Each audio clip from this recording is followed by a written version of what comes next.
Help பண்ண அப்படின்னா, உன்ன வந்து இந்த உலகமே போற்றுவாங்க அப்படின்னு சொல்றாரு. நான் என்ன செய்யணும் அப்படின்னு சொல்லிட்டு இவரு கேட்கிறாரு.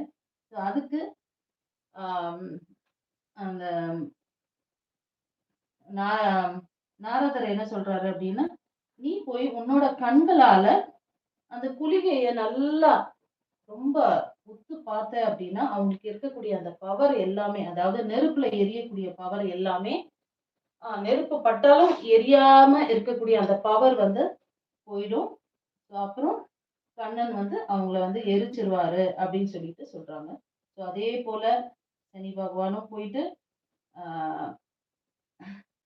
அவங்கள நல்லா உத்து பார்க்க, அவங்களுக்கு இருக்கக்கூடிய அந்த பவர், அதாவது நெருப்பு பட்டா சாகாம இருக்கிறதுக்கான ஒரு பெரிய வரம் இருக்கும் அவங்களுக்கு. ஸோ அது அப்படியே கரைஞ்சு போயிரும். அப்படியே அந்த பவர் எல்லாம் போயிடும். ஸோ போன பிறகு கண்ணன் என்ன செய்வாரு